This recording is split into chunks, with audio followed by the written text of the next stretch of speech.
Business English Club podcast with Amy. In the last episode, I taught you vocabulary related to project management, and I included a couple of expressions. In this episode, I'm going to teach you 6 expressions that will help you to express yourself succinctly in work-related situations. Succinctly means briefly. So, expressions are good to know because you can say a lot in one phrase.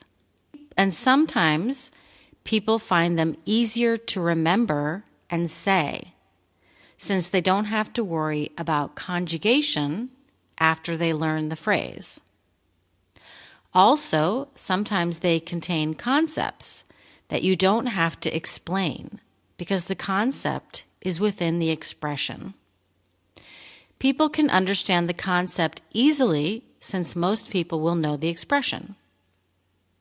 So, our first expression is a good example of this. The expression is, "Can you see the forest through the trees?"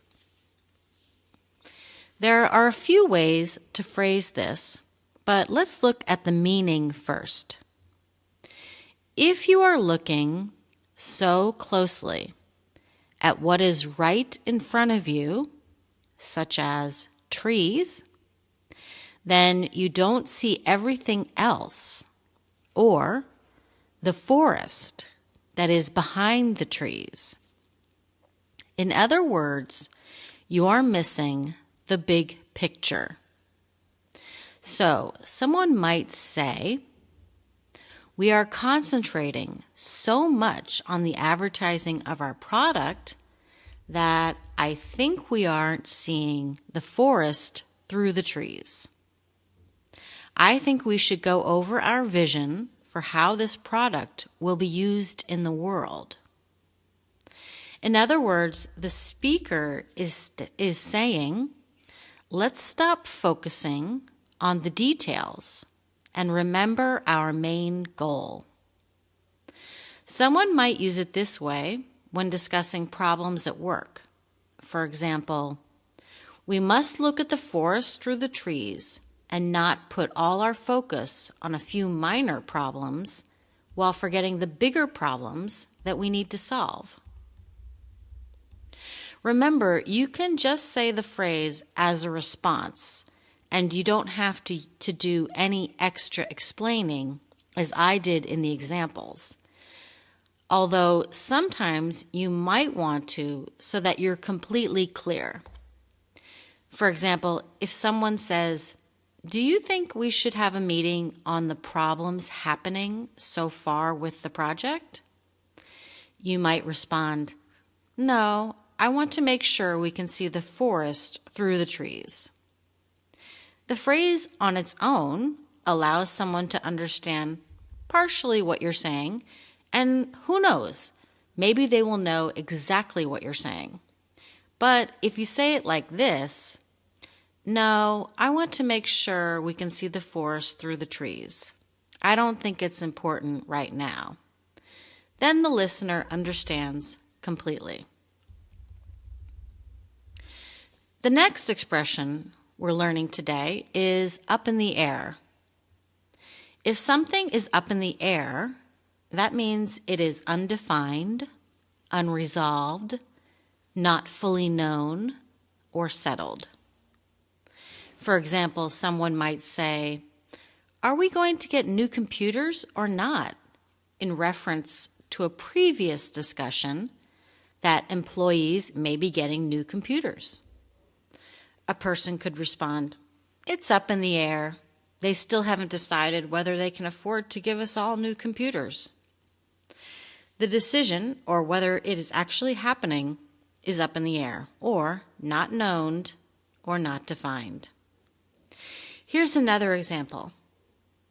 Now that there has been a major snowstorm in New York, it's up in the air as to whether we will go there or not. Or someone might say, "Which ending are we using for the commercial?" Someone responds, It's up in the air until Bob decides. Here's another expression. You can't put a square peg in a round hole.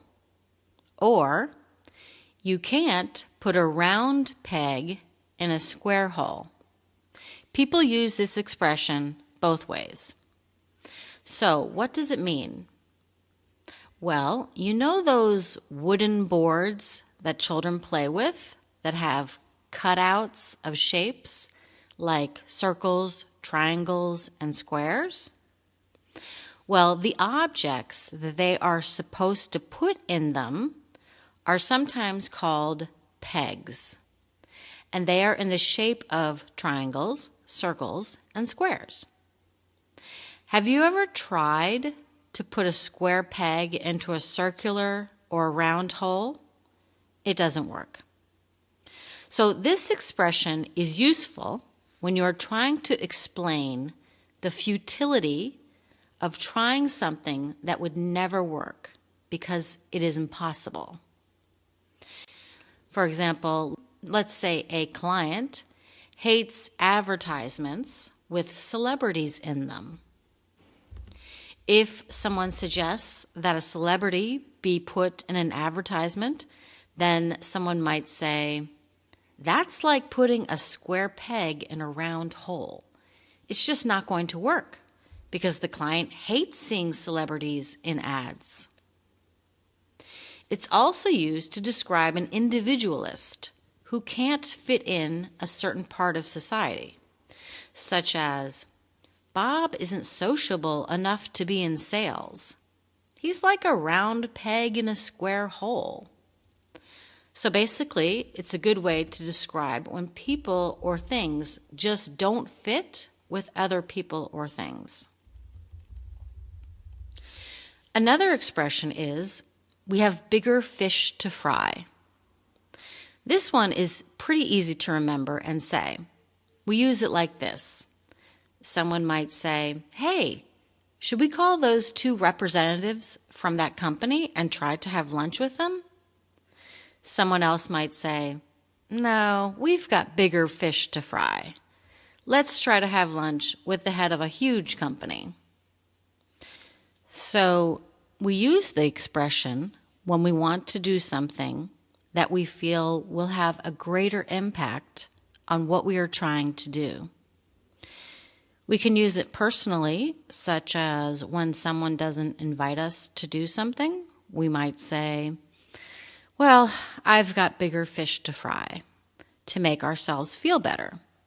Or perhaps we do have someone better to do something with. The point is that we use it to say, let's not waste time on something small when we could be doing something bigger or better. Another expression is, "I see the writing on the wall." This is a pretty common expression, but let's explain it anyway. When we feel that something is pretty obvious, then it's almost as if it has been written on a wall. For example, "Well, now that John is yelling at everyone and coming in late, the writing is on the wall. He's not worthy of promoting." It's used whenever you come up with a conclusion.